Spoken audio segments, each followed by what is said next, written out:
Hello and welcome to Traditional Chinese Medicine, Herbal Medicine Preparation. My name is Christina Kapothanasis. I am a licensed acupuncturist here in the state of Hawaii, and I am board certified under the National Certification Commission for Acupuncture and Oriental Medicine as a diplomat in Oriental Medicine. I am also the executive director of the Hawaii Oriental Medicine and Acupuncture Association. Today I'm going to share with you a little bit about how we boil the herbs. I try not to confuse people too much, but if you have any questions, I hope that this show will answer all of those questions.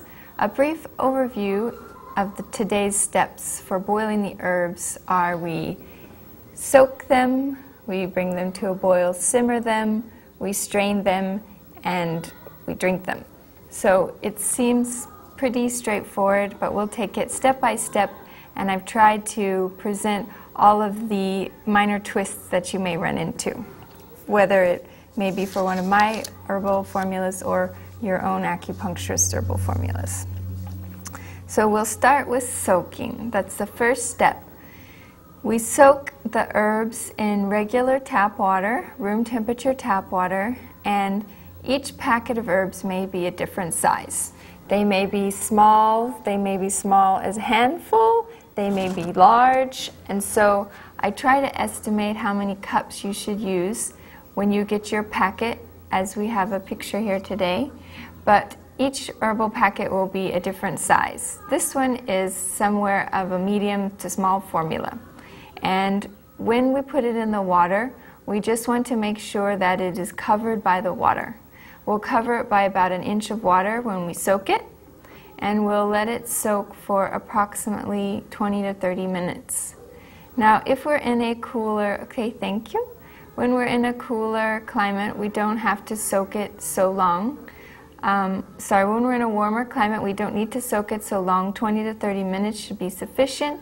If you're in a cold climate where it's snowing, 30 minutes to an hour is preferred, because the expansion time will be a little bit slower. If we can look at the next slide, we can see one example of herbs that we're soaking. So these are the whole herbs, and if we look at the next slide, we can put those into a pan. This is a ceramic pan, a ceramic coated pan. You can use either ceramic, glass, or stainless steel to cook the herbs. We try not to use copper or aluminum pans because they may have a reaction with the herbs which we would like to avoid. So if we put the herbs in the bottom of the pan like so, and we add water to approximately cover them, this is the water that was added right at the beginning, and after we wait 20 to 30 minutes, then the herbs will puff up and expand as shown here. So before we start the actual cooking or boiling process, we need to add a little bit more water, because those herbs that you see sticking out of the top of the water need to be completely submerged. The contact with the water is necessary to get all of the active ingredients out. So this picture is showing that we try to add a little bit more water and cover the herbs fully by about an inch. Now you may see the leaves floating on the top, which is fine, but the heavier herbs will sink to the bottom, and if it's a really large formula, you can just push them all down and make sure that there's at least an inch or two of water covering, so that the evaporation during the boiling doesn't expose the herbs completely. I usually try, thank you. I usually try for a small formula, I can usually estimate between 2 to 5 or 6 cups of water for one boiling.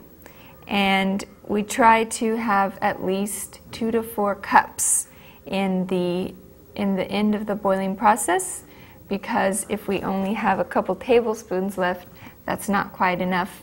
And we also don't need a whole pan because you have to eventually drink all of that water. So we try to get it down to a reasonable amount to cook. If you are left in the end with several cups of water over what you expected, that's just fine. You can continue boiling until the water reduces down. So a reduction of the boiled herbs is very acceptable. Now, usually we simmer for about 30 minutes. In China, they sometimes will simmer a second time, and they will simmer for another 30 minutes. Some people suggest the boiling time as short as 20 minutes is sufficient, and some people suggest that you should boil it the first time for an hour and the second time for an hour in fresh water to thoroughly extract all of the nutrients. I find that the longer boiling periods doesn't necessarily make it more effective, and since we are all in a time crunch these days, I try to say about 30 minutes is fine. There are several different types of herbs. Most herbs can be boiled for the plain 30 minutes, but I've brought some examples for you today to show you different kinds of herbs that have different boiling periods and how we accommodate those. This is the first example I brought for you today. It's a powder called longgu. There's another powder, looks very similar, called muli. These powders need to be boiled an extra 30 minutes. So that would bring the boiling time to 1 hour complete.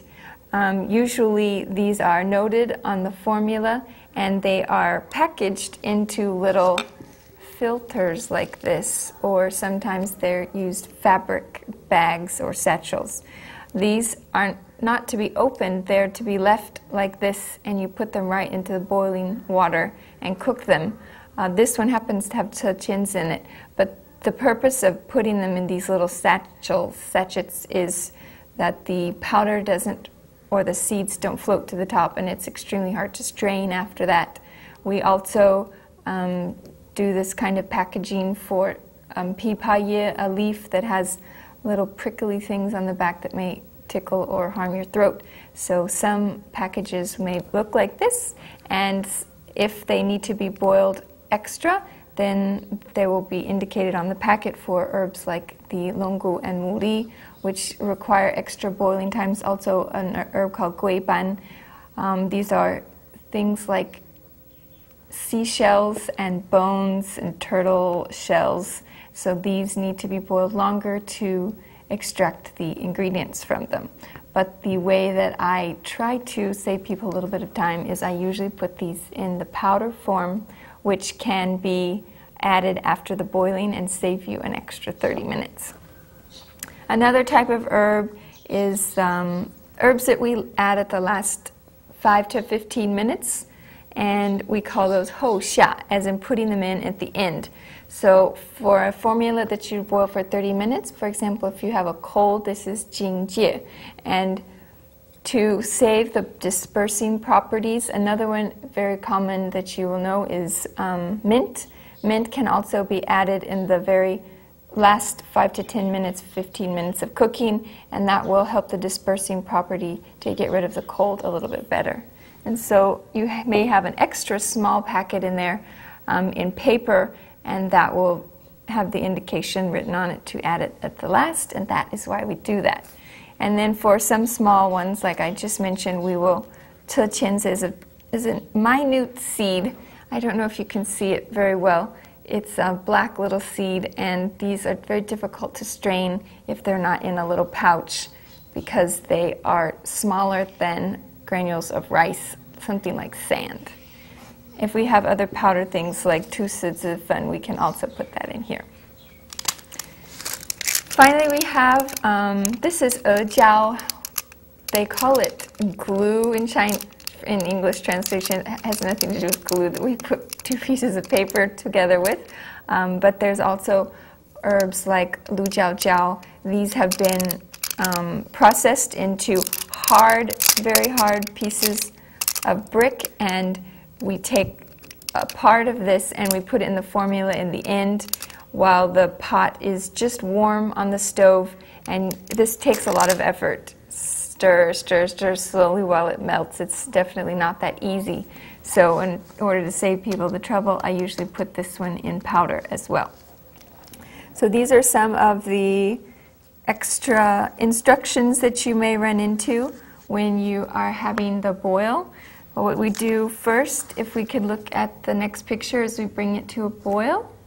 And you don't have to leave it on a boil for 5 or 10 minutes. As soon as it comes to a boil, a minute or two is just fine. And then to make sure that all of the liquid doesn't escape, we will cover it in the next slide and turn it down to a simmer.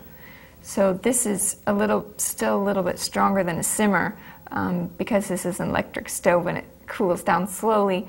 But we just need a little bubbling, a little boiling coming up. That's simmering it so that all of the water doesn't boil off. And we will leave it like that for approximately 30 minutes, and then we will start to strain. And the next slide you can see where the easiest way to strain it is to just tilt the lid to the side and strain. Most of the pieces of herbs are large enough that you don't need to use a fine sieve. And we just pour it into glass. We try to keep it in glass versus plastic containers. These cups that you see here are just fine. And if you have a mason jar at home, that is also an excellent option. As you see here, I've divided it into 2 cups, which we will talk about in just a second. Okay, thank you. And so we just try to strain it because we do not eat the herbs. Just to clarify, we throw them in the trash and we just drink the tea, though some people get creative and taste away. In China, as I said, some people don't throw the herbs away immediately.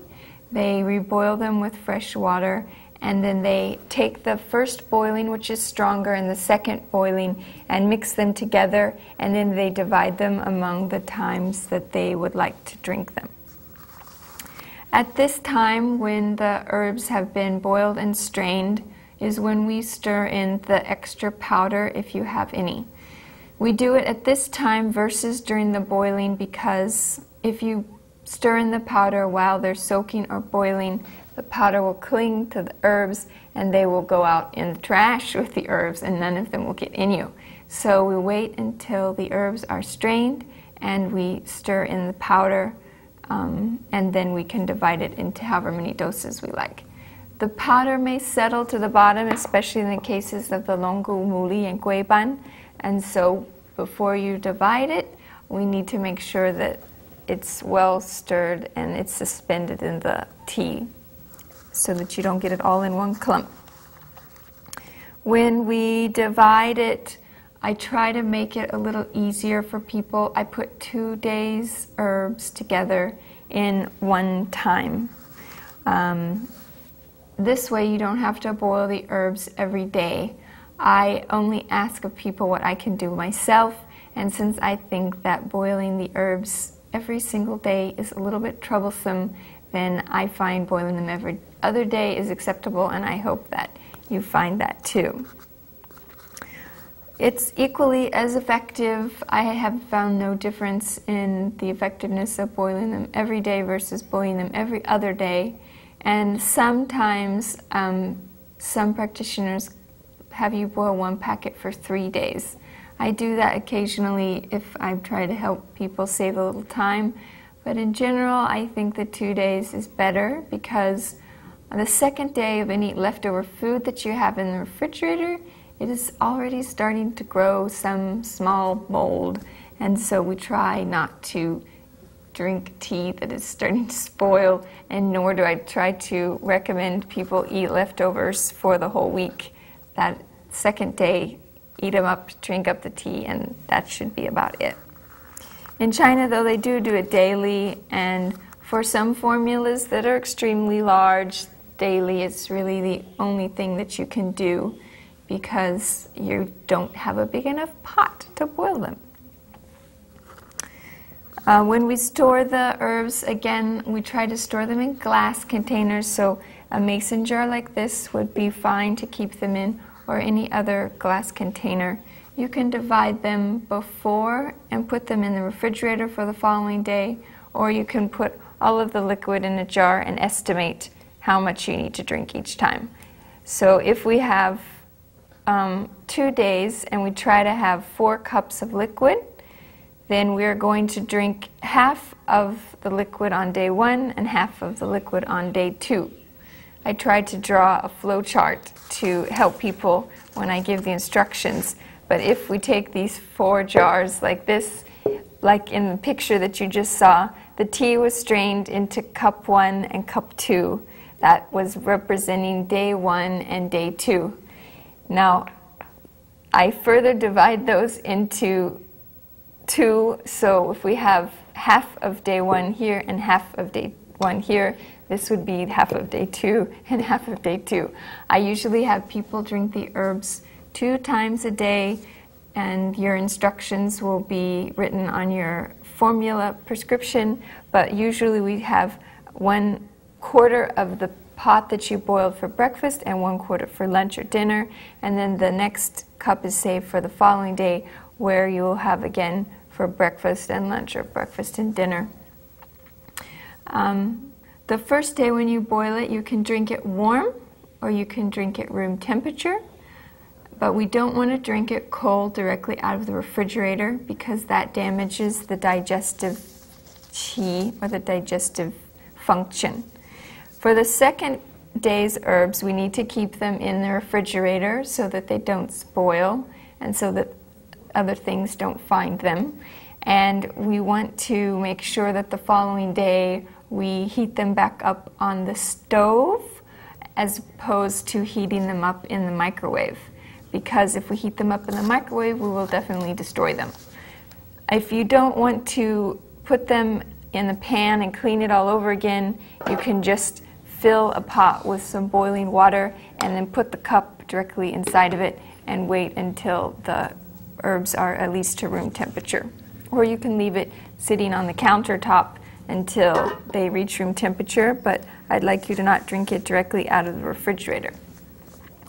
The reason why we try to drink it at least 2 times a day and separate it is because herbs have a very short half-life. That means that they are synthesized and processed and excreted from the body very quickly, and so we try to keep the dose of herbs, the concentration in the blood, even and high so that it can be effective. We usually provide little formula labels like this, and it will help you know how many times per day, 1, 2, 3, or 4 times or more per day.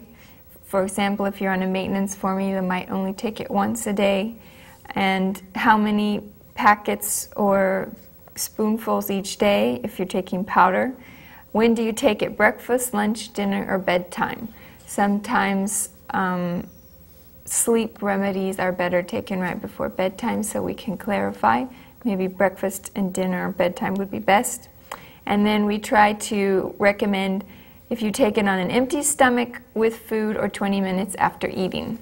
Formulas that are boosting and nourishing are taken on an empty stomach. Herbs that possibly will be a little harsh on the stomach will be taken with food, and most herbs will be taken approximately 20 minutes after eating, after you give your food a little bit of time to digest, and then you take the herbs. So those are the different kinds of instructions that you will get. If you don't have time to boil the herbs, time is always an issue, so I understand that, and we also provide powdered herbs. All of the herbs, of course we have several more than you see here. We have at least 100 or so in our personal pharmacy, but all of these herbs come in separate powdered bottles, and we can mix them in the same concentrations, just the same, but the difference between the whole herbs and the powder is, one, the strength. The same dose 5 or 15 grams of longu in whole and 15 grams of longu in powder. The whole boiled will be stronger, and the cost is approximately the same.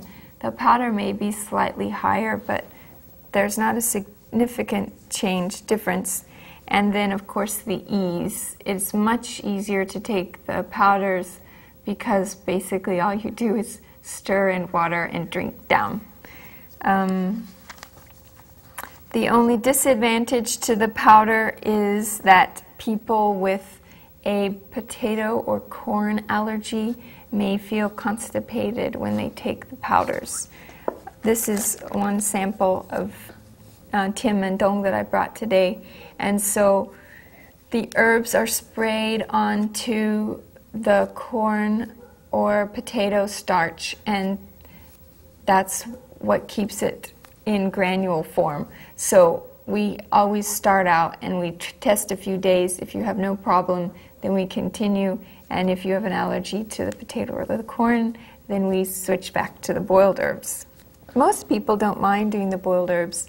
They find it, the taste is nice and the quality of the tea is clear. And this is a little cloudy and gritty. Some of them don't always dissolve completely. The way that we take the powdered herbs is we put them in these individually wrapped small packets, and you have, for example, a week's worth in a bag with formula and instructions. And so all you have to do is take out your packet for today, and then it doesn't have to be exact, just approximate. You pour out a half of a packet into a glass of room temperature or warm water, and you stir or shake until it's dissolved, and then you drink it, and then you save the second half until later in the day or in the evening, and you do the same thing. So this can't be easier. We just stir in water and drink for people who don't have enough time or not enough patience to boil them. If you are on a maintenance formula, we also have spoonfuls that represent 1 gram. And for example, if you're directed to take 2 to 3 of these spoonfuls per day, you just stick it in and shake it level, and here is 1 gram of the powder. So this is another way that if you are pretty stable and your condition is almost under control, then we just use these, and maybe you can take them once or twice a day. This is also another acceptable method. We have a couple other types of herbs. I don't personally use these very much. These are called tea pills. I don't know if you can see these. They're small black balls, and these are used as a very gentle long-term, these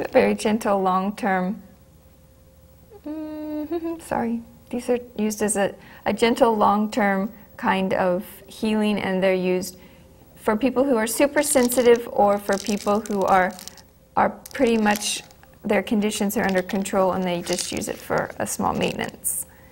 Herbs can also be taken externally. They can be taken internally and used on the skin externally. Some herbs, I don't use very many of these, but they come prepared in Vaseline and they're cooked down into a very concentrated formula that can be used for lots of different skin conditions. And then we can also cook herbs and use gauze to apply them to the skin. So for example, this Kusen and Bai Xian Pi, for people who are having skin conditions, itchy or inflamed skin, this Kusen, we don't usually take this internally, and they will be boiled just like the others for about 30 minutes, but then you can soak a piece of gauze in it and then apply it to the skin and let it rest there for 15 to 30 minutes to take out some of the heat and some of the itchiness. So this is another way that we can boil the herbs. So if you're instructed to take things or apply things externally, that is also another application of the Chinese herbal medicine. Just to recap, we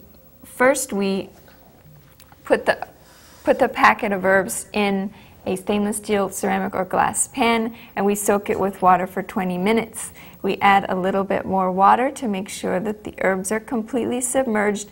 We bring it to a boil, and then we cover it simmered for 30 minutes. When we are done simmering, we just strain the herbs and we put them into 2 different cups or glasses, trying not to use plastic, and we save 1 for day 1 and 1 for day 2.